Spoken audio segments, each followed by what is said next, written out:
All right, let's talk about something that affects every single one of us, how to protect yourself online.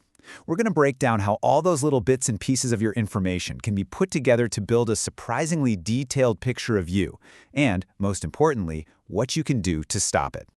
So let's just dive right in. Think about it for a sec. Every single app you've ever used, every social media profile you've made, every time you've bought something online, you've handed over your details hundreds, maybe thousands of times. But have you ever really stopped to ask, what happens to my info after I hit agree?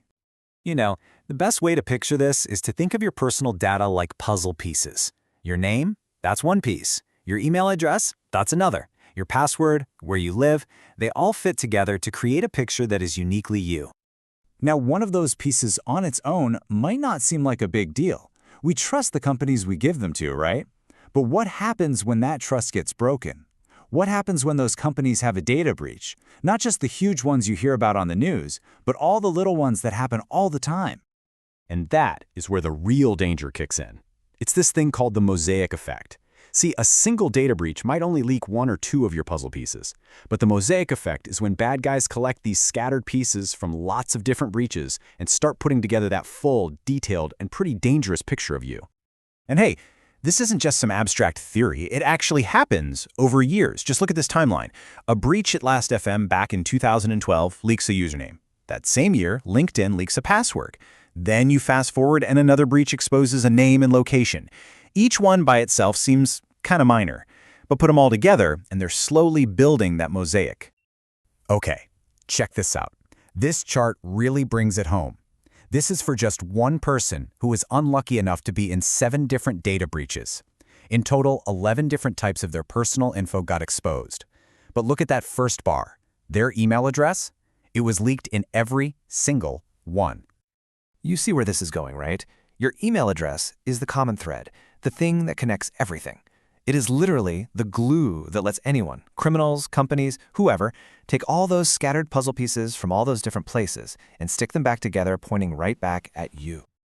So if your email is the glue holding this dangerous picture together, then your mission becomes pretty clear, doesn't it? You have to protect that glue. You've got to make it less sticky. But how on earth do you actually do that?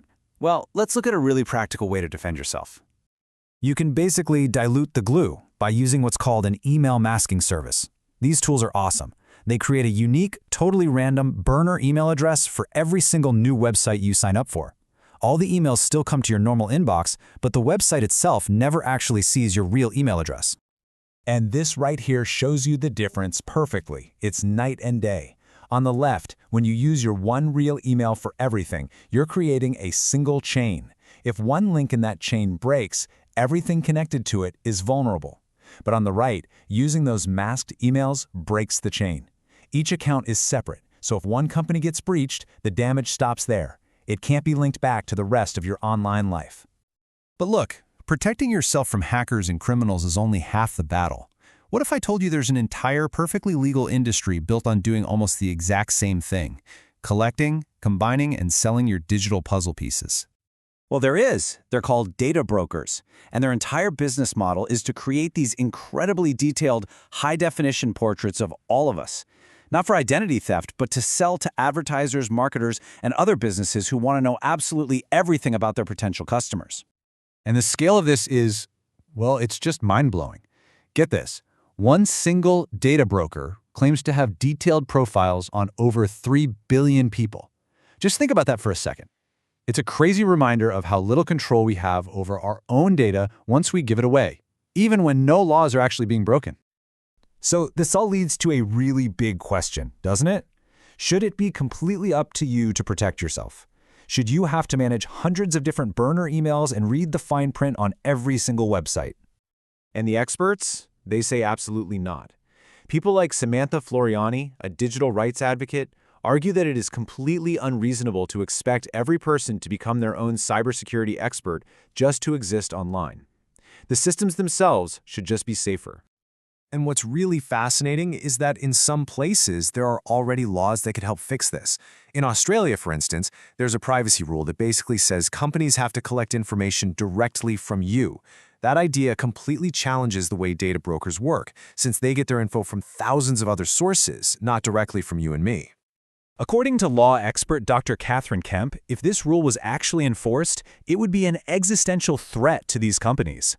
But here's the catch. A lot of the time, these kinds of rules just aren't enforced, and that's exactly why experts are pushing for regulators to step up and take some real action. Okay, so after hearing all of that, where does it leave us? Now that you understand the problem, what's the mission? What's your call to action?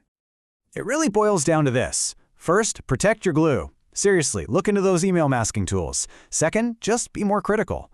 Before you type in a piece of information, ask yourself, do they really need this? And finally, don't forget that you have a voice. As a digital citizen, you have the power to demand that companies and governments do a better job of protecting everyone's privacy. The main thing to remember here is that you're not powerless. Not at all.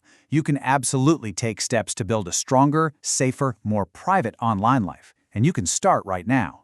So I'll just leave you with this one question. What's the first step you're going to take to protect your own digital puzzle?